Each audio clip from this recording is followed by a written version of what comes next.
Hello, buddy, we're Midland, Texas. I've suspected that law enforcement was illegally listening to phone calls of myself and other people, in this area in Midland to cover up the crimes and murders connected with the underground homes, the organized crime. Here, I'm going to let you listen to something. News tonight, a lawsuit claims phone lines at the Midland County Sheriff's Department were unlawfully tapped, and at least one employee is suing. Our very own Tatum Gwynn obtained the documents within the last couple of hours. Tatum, what do we know so far? Crystal, the administrative assistant to the Midland County Sheriff's Office, Debbie Nichols, is naming Rory McKinney, the Midland County Sheriff's Office, and Midland County in this case. She believes that Chief Deputy McKinney personally and others listened to hundreds of phone calls between March and June of last year. She filed open records and received these documents that you see here. They were sent to us from her attorney. They show calls from her line were recorded hundreds of times. At least one of those calls was listened to 56 times. She has filed a civil lawsuit. We have it right here under the Federal Wiretap Act because she says that she never gave permission for those calls to be recorded. Her attorney would not go on camera this afternoon, but he did tell us that Nichols first became suspicious that someone was listening to her phone calls after details of some of her personal conversations were already known by others in the office. Nichols then filed an official complaint with the Texas Rangers in October, and according to documents from the Texas Rangers Public Information Office, the Rangers opened a criminal investigation into the Midland County Sheriff's Office in November. We have reached out to the Midland County Sheriff's Office. They could not comment due to pending litigation. We also reached out to Chief Deputy Rory McKinney. I left him a voicemail. We have not heard back from him at this time. If you want to go through all these documents yourself, we have posted them to our website, newswest9.com. Crystal, a lot to go through here. Okay, so what do you think happened? Well, here, let me show you. You can Google this. A lawsuit alleging wiretapping by the Midland County Sheriff's Office has finally been settled. According to the court documents, the lawsuit was dismissed with prejudice on September 8, 2012, after both parties executed a formal settlement, and that means they can never come back and file charges. That's another reason I don't file a civil lawsuit here about the underground homes and the maiming, murder, mutilation, multiple murders, all that stuff, and extreme corruption, because I don't trust the court system. I'll show you some more.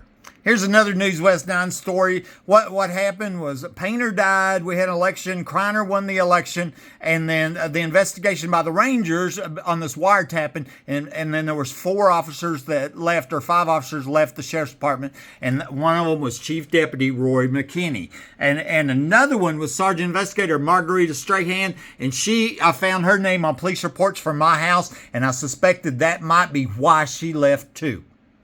Here's a screenshot from a Facebook Live that I did in 2020, and I want to show you here. At 10:35 on 9/17/20, former Midland Deputy Sheriff Rory McKinney from the Sheriff's Department was watching the video, The Door Trick Watch Party. There he is, right there, Rory McKinney. Now, why would he be watching my stuff? I think the underground homes and the multiple crimes and murders connected with them. That's what I think. Here's another watch party. You can see my maimed and mutilated foot. That's what happens when you report crimes to law enforcement here. And Rory McKinney was watching that video. And so I believe that he was using his machine down there, and they were listening to my phone calls, and maybe they still are. And they might be listening to yours. Even before the murder attempt, I suspected that spying was going on inside my own home. And here's a video I did a couple days ago, posted TikTok. I reported 5 co-workers to my supervisor, Dane Wiggins, with DCP Midstream, a ConocoPhillips company, before the murder attempt because I believe they knew who was breaking into my home. I now believe they knew because of the underground oil show parties in my backyard. And just like Debbie Nichols, there was innuendos made that made me, suspect that they knew what was going on inside my home. And I'm the only one who lives here. Here's another example. I was contacting Texas Attorney General Greg Paxton, sending me evidence. He advised me to contact the Texas PIU, the Public Integrity Unit. They assigned Texas Ranger Jeffrey Strain to my case. Okay, Strain wanted the complete story emailed to him. I sent him about 70 emails. Around the same time, I see this Facebook post from Melody Mustang McClintock that says, I've noticed there's an awful strain of judging going on. Strain in quotation marks, okay?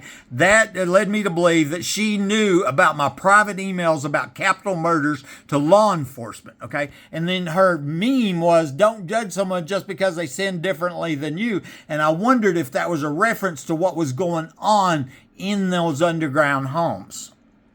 Here's another example of the suspected spying. Denise Jarrett from my hometown of Hobbs, Mexico. She posts on Facebook, says, what? Feeling freaky. Quiet. And then I hear something enter. Sounds like it's in my attic. Funny face. She's mocking me, right? Oh my, I hope the vents to the attic that were glued in Saturday have not trapped birds or a squirrel in. Gonna investigate my PJs, you know. Of course, I was shot reporting people in my attic. You know, that's what happened. Crippled for life. That's what this is all about. But I believe that Denise knew what was going on in my house. I had glued my vent shut. Nobody glues their attic vent shut. I had, because I was trying to figure out where these criminals were getting in my house, not realizing they're coming from under my house. And I think Denise Jarrett knows about the underground homes, people in the attic, and the crimes and murders at my house. Maybe law enforcement wants to talk to her. You know, Debbie Nichols said that she suspected this wiretapping was happening when Painter was in office. Okay, Painter was the longest running sheriff in the state of Texas. Here you can see that he was friends with George Bush from Midland, Texas. And I was told that the underground homes was put in for the Bushes, and one of them was in my backyard. Here's why I believe one's in my backyard. I found this on Google Maps, okay? And on the map screen showed a large bunker in my backyard, but you couldn't see it from above ground. So I believe it's one of the 4 underground homes put in for the Bushes, 1987, budget $7.35 million, all that. Okay. Tisha Brumley tells me she had friends that went to the oil show parties, and they're exactly what you say. They are in the underground homes. So I believe the underground homes were going on, the oil show parties going on in underground homes. And that's why I wondered if, like, my company that was owned by ConocoPhillips had people at them oil show parties. We're a major oil company. Here's another sheriff department story, okay? And Sheriff Painter dies 2018, okay? And then we have an election for sheriff 2020, and Kreiner wins election. But Joe Lozano was running for the election, the 4th candidate to run for Midland County Sheriff. And he says something isn't right in the department. You think, Joe? And so clean up that swamp. That's what it is a big, filthy swamp. Guess what happened to Joe? Joe was what had happened. I was talking to him. I recorded him telling me that the underground homes was the hideout for Sheriff Painter. Okay, and I made that public. Well, then that kept hidden from the public. He lost the election, and then he was arrested for indecent assault, some sex charge. He said, she said deal, and I suspect it was retribution for him telling me about the underground homes. That's what happened to Joe when he tried to clean up the swamp. Here's another sheriff story. As everybody knows, I was shot with my phone lines cut, crawled out on my hands and knees. Okay. This is interesting about Naylor, Sheriff Deputy Mike Naylor. The gun that killed Naylor was reported stolen. Sounded like a drop gun. I wondered if he wasn't going to snitch about the underground homes, and they took him out and blamed that other guy, Higgins. Okay, here's one last story about the Midland County Sheriff's Office. I went to the Sheriff's Office when Kreiner was sheriff, and I took evidence down there, and I spoke with a Lieutenant Gray at the Sheriff's Department, and I showed him this video on my phone. His mouth fell open when I showed him this. We're going to listen to part of it. Charges after police say she burned down her home to get rid of someone who she claimed was in the attic. The complainant saying she can hear someone up in the attic. She smells cigarette smoke. Took her family, they're going to be waiting out front. 316 Geneva. Odessa, too. That he heard someone in the attic. 610 Jeter. This complainant's going to be a 7-year-old male. Stated he can hear yelling and fighting. His mother's in the attic. He can hear her being assaulted.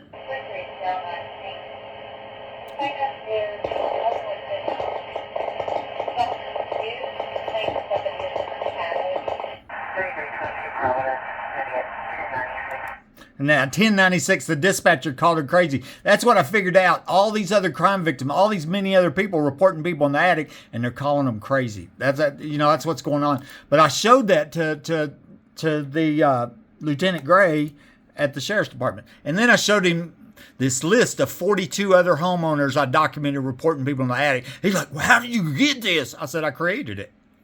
And I say created, people contacted me. I documented them. Here I want to show you, I was reporting burglar alarms going back when I shot.